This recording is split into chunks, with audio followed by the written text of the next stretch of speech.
자, 여러분들 오늘의 문제 시작할까요?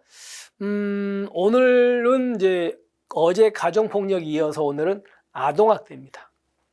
아동학대를 가볼게요. 자, 첫 번째 아동학대 범죄는 당연히 아동학대 범죄 처벌 특례법을 우선 적용하죠. 근데 성폭력 범죄 처벌 특례법인 아청법에서 처벌이 더 세다면 센 대로 가야 되겠죠. 근데 그때는 가중처벌한다면 그 법으로 가중처벌하는 법으로 가면 됩니다.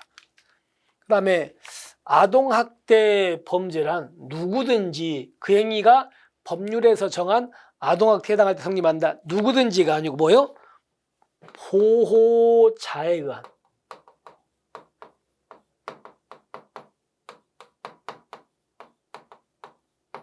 자, 아동학대 범죄는 누가 해야 돼? 보호자에 의한 돼요. 보호자에 의한 아동학대 해야 돼요. 그래서 누구든지 때문에 X, 보호자에 의한 아동학대해야 된다. 그 다음에 아동학대 범죄를 신고를 접수한 사법경찰관리나 아동학대 전담공무원은 아동학대 범죄가 행하여지고 있는 곳을 신고된 현장에 들어가서 조사할 수 있어요. 그리고 또 하나가 아동을 보호하기 위해서 필요한 장소도 들어갈 수도 있습니다. 그러니까 이거하고 이거 다 경찰은 또는 아동학대 전담국 들어갈 수 있는 거예요. 둘 다. 그렇기 때문에 X. 그 다음에 사법경찰관리가 이런 겁니다. 자, 보세요. 이쪽에서 만약에 아동학대가 있었어요. 그래서 신고가 들어왔는데 신고를요, 우리 사법경찰, 우리 경찰이 신고를 먼저 받을 수도 있겠죠. 경찰 쪽이 신고할 수도 있고, 또 하나는요, 아동학대 전담공무원이 있어요. 이 아동학대 전담공무원은 시라든가 군구 이런 데 있어요. 이런 데. 그러면 우리 경찰이 신고가 들어오면 이때 우리 경찰의 기관장, 수사기관장이 있죠. 그 다음에 이쪽에 이 아동학대 전담공무원 시장 등이 있죠. 이쪽이 기관장.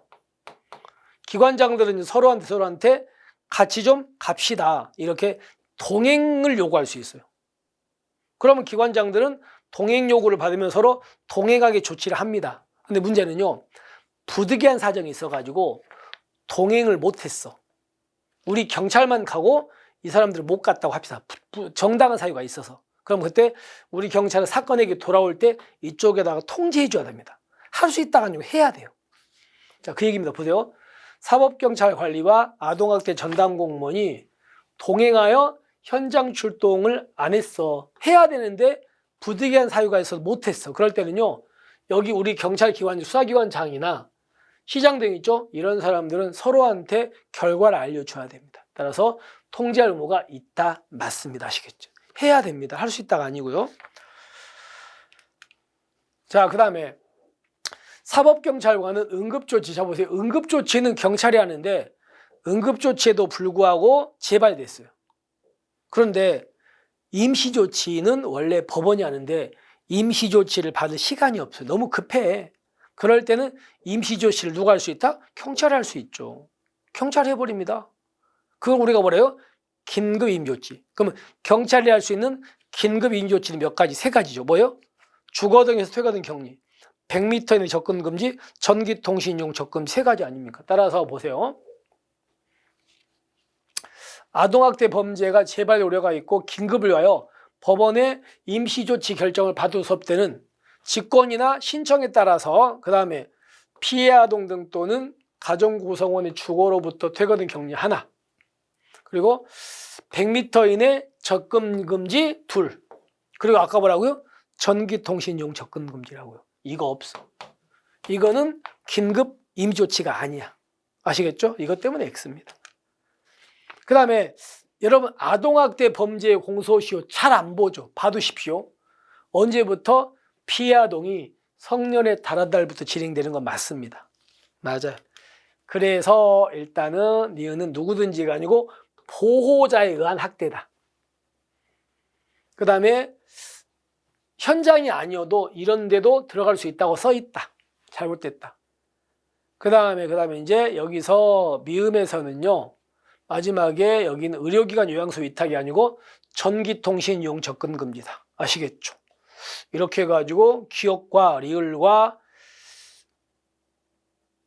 그리고 기억과 리을과 비읍이 맞고 이제 니은과 디귿과 미음 세 개가 잘못된 거 아시겠죠? 이렇게 해가지고 아동학대 범죄는 이 정도로 마무리합니다. 물론 이거 말고도 여러분 응급조치는 몇 시간 넘을 수 없다, 72시간 넘을 수 없다, 뭐 그런 것들 아시죠? 그건 여러분께서 좀 보시고. 자, 이렇게 해서 오늘의 문제 마무리 할게요. 여러분들 이제 뒤로 이제 점점 가면 갈수록 우리 체력이 점점 이제 약해집니다. 그리고 여러분 알다시피 이제 다음 주부터 1월 달부터는 문제풀이가 들어가요. 문제풀이가 진짜 중요하거든요. 그래서 문제풀이 때 체력 안배를 잘 하셔야 돼요. 그러니까 먹는 거 좀 잘 드시고 운동도 좀 열심히 하시고 이렇게 하시기 바랍니다. 자, 오늘 이렇게 마무리하고 우리는 내일이죠. 내일 여러분에게 또 새로운 문제로 인사드리겠습니다. 수고하셨습니다.